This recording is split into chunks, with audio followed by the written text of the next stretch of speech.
Hey, dude, are you on this P1? Fucking the Caribbean Princess is like melting down. The casino manager is out of bounds. That's what you're calling about, right? Well, no, actually. I actually wanted to call you about some fantasy football advice. It's not really why I'm paying you, but sure, man.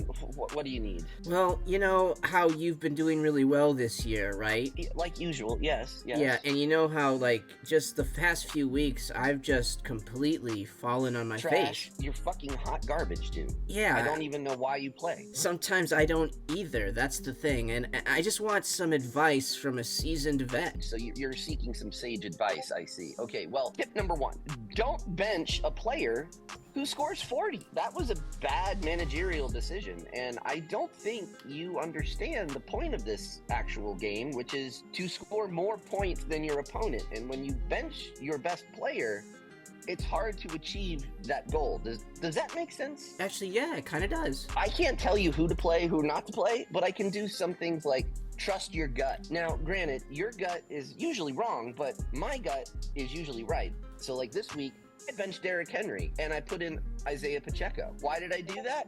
Don't know. Gut feeling. So go with your gut. Okay, so just let me get this straight. I think what you're telling me to do is to bench my number 1 running back. Yes. Jesus Christ. How hard is this? Yes.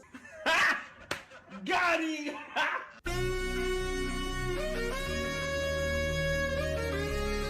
Welcome back, fake football managers, to another manager's message leading up into week 6. Nice. It was another crazy week. Our lone undefeated team, the Seminoles, were finally taken down by Simply Slats. You did have Keenan Allen and Herbert on a bye. That is a lot of your points on most weeks, so not a whole lot you can do about this one. And motherfucking Tumbles pulled himself out from the bottom of the rung, getting another win, and now sits solidly comfortable in the 9th spot. Polkai Panthers have lost 3 in a row, but I don't think anybody cares about that. Oh. Stop crying, you sniveling ass. Stop your nonsense. Alright, let's get into it. I don't have a ton of time to make this week. First off, let's jump into a recap of what happened last week. Why have you mistaken me, baby Jesus? For the most part, we had some pretty tight matchups. Nothing too terribly crazy. The biggest blowout of the week was the giant killer Simply Slats, taking out our formerly undefeated Seminoles. God damn it! Of course, the Seminoles didn't have Keenan Allen or Justin Herbert, but it doesn't take away from the fact that Slats put up a pretty big number with 131. Josh Allen, Stephon Diggs really showed up for you. Josh Jacobs actually played as well. And you had another really big showing from the Niners defense. For the Seminoles, really only Puka Nacua and A.J. Brown had respectable games. Otherwise, wasn't too great. Try harder. And yes, the next biggest blowout was the Polkai Panthers getting beat by 21 points by the Darkside Gray Wolf. Yes, I let one wolf beat me up. Sucks to be you, man. I don't know what the hell I'm doing. Obviously, I'm having some issues. I told you I was going to lose 3 in a row. That's how Polkai does it. Now I'm going to probably turn it around, win 3 in a row. This was a horrible game all around. Like, both myself and he didn't really deserve to win.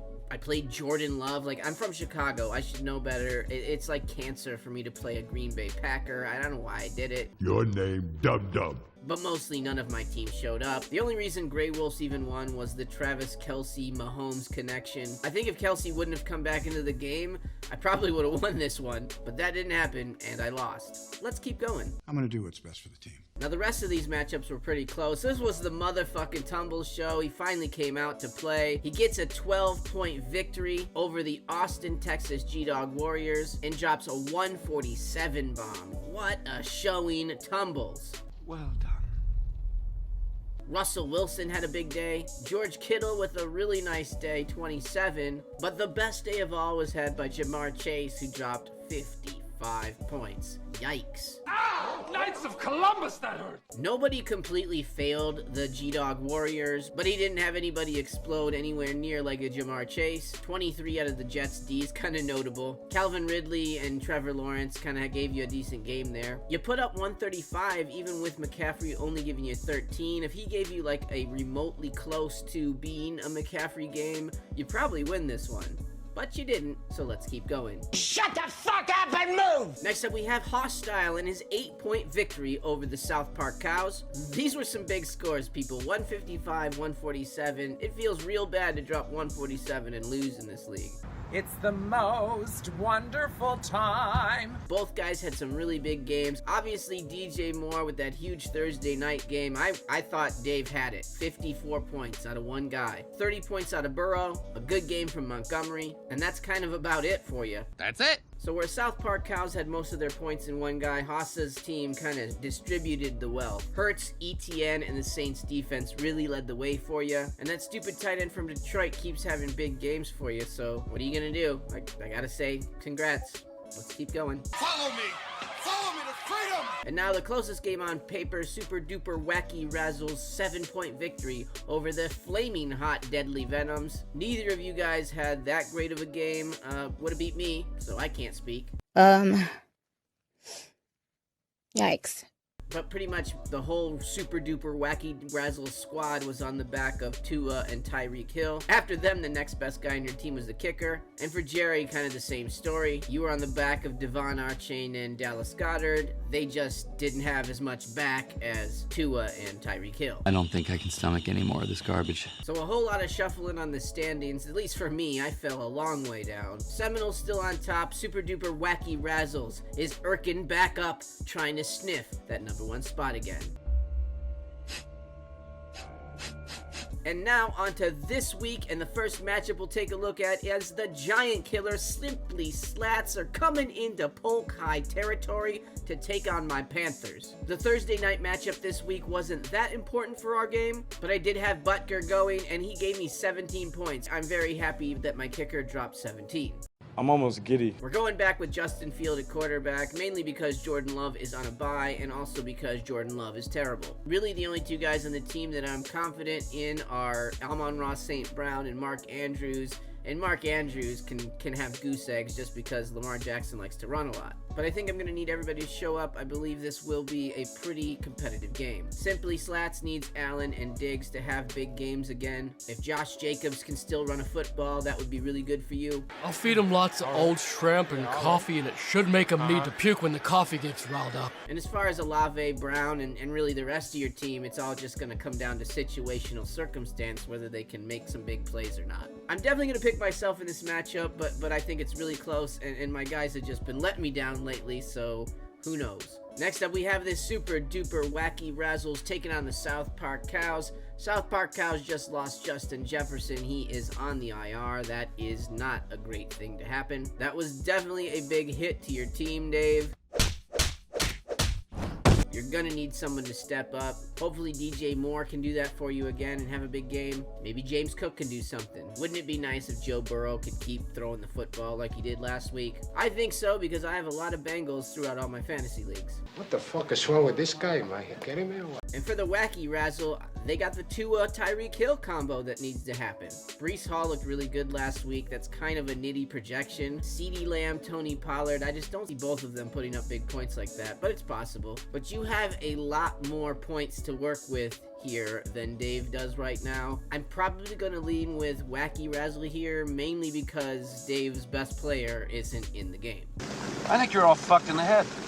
Next up, the battle of the 2 and 3 Behemoths. That's right, I'm talking Hostile versus the Austin, Texas G-Dog Warriors. Well, here we go. This is going to be an interesting one indeed. Both these teams are getting back some injured players. Hostile gets back Austin Eckler this week, who's going to go after the Browns. Well, thank you.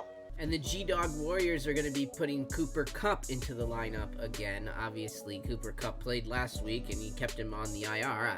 I don't know why. I think the addition of Cooper Kupp to an already pretty strong team is going to really hurt us in this league. Now, if the G-Dog Warriors don't get Trevor Lawrence and Calvin Ridley on the same page, it's probably not going to matter. However, they could win weeks with only Cooper Kupp and Christian McCaffrey scores. I can establish my dominance easily. And he has Hawkinson and DeAndre Smith there just in case they can do anything at all. Now, Hossa has this big, bad running back core, and they're going to have to run through whoever they're playing this week for sure for him. Any ET and rushing touchdowns really hurts the Austin, Texas G-Dog Warriors, and any catches that he makes for a touchdown can offset some of Trevor Lawrence's points. And Kenneth Walker can have a big game too, you just never know. The big question mark here is going to be Jordan Addison. So with Jefferson gone, is this guy going to have like 3-4 more targets, which means that many more chances for him to get in the end zone for you? Assuming all the averages work out, which they never do, a big way for you to make up some of these points is going to be with Addison and how much extra work he gets with Jefferson gone. All that said, I'm still going to lean into the Austin, Texas G-Dog Warriors for this one, but I think it could be a pretty good game. And here we go, we're going to get a matchup with the two hottest teams up until week 4. Week 5, they both lost, so now they're losers. The Deadly Venoms are traveling to Tallahassee to take on the Seminoles. Like you heard in the intro, the Seminoles are benching Derrick Henry this week. Say what? He hasn't really done that much for you the last few weeks, so I guess I can't say to not do that, but it does seem like he will have a big game for you because you did it. At the end of the day, the Noles just needed Herbert and Allen back in the lineup. Here they are. Now it's time to put up some more big points. The Deadly Venom is getting Saquon back this week, but they lost Devon Archain. Not happening, chicken banger. Who had been giving them the majority of his points during that hot streak. What I will say though is the Deadly Venom's team members have been really consistent and really doing a good job of at least keeping you in games this year. I think you have a really solid lineup, and really to win games, you just need one of those guys to have a little bit better of a game than they normally do. Isaiah Pacheco gave the Noles 15 already, and he just needs to add a little help to the Keenan Allen-Herbert connection. You know, Brown has been stepping up. Puka Nacua is probably going to step down a little bit with Kupp coming back. Not great, not terrible. Either way, this is definitely a matchup to watch. Let's see which one of you guys can get back into the win column. And then finally, yes, we are getting another Pooper Bowl. What are some things that could gross you out? Old folks' allergies, that could sure do it. That's right, the two worst teams in the league will face off this week. That's obviously the motherfucking Tumbles in 9th place versus the 10th place Dark Side Grey Wolves, who just beat me. Stupid fucking white man. Grey Wolves got out to a pretty good start this week already with the Chiefs players he had doing pretty well. Mahomes with 21, you'd probably want a little more out of him, but still pretty decent. Kelsey with 24 is great, and the Chiefs defense with 18, you can't go wrong with that. But for Tumbles, that game did not go as well. Russell Wilson only put up 8 points. You're gonna live with me now. Huh? I'm gonna take care of you. Because I love you. I don't think it really matters much what the rest of your team does. Maybe if Jamar Chase can put up another big game, like another 50 or 40 point game, and Kittle can do the same as what he did last week, maybe the other guys can catch up. But at this point, you need the Grey Wolf to just kind of turn around and take a nap for you to catch up. I'm taking a nap here. I think because of the matchups and the head start that he has already, I'm just going to have to lean with Grey Wolf. But again, amazing to get another Pooper Bowl. I can't wait to see the next one. There you go, guys. Another manager's message in the books. Thank you all for watching. Make sure to set your lineups. Do not play people that aren't going to be in the game. It's really so stupid. And now, another inspirational message. You look like a bunch of 5th grade sissies after a cat fight. You got anger, that's good. You're gonna need it, son. You got aggression, that's even better. You're gonna need that too. But any little 2-year-old child can throw a fit. Football is about controlling that anger, harnessing that aggression into a team effort to achieve perfection. When you put that uniform on, that Titan uniform, you better come to work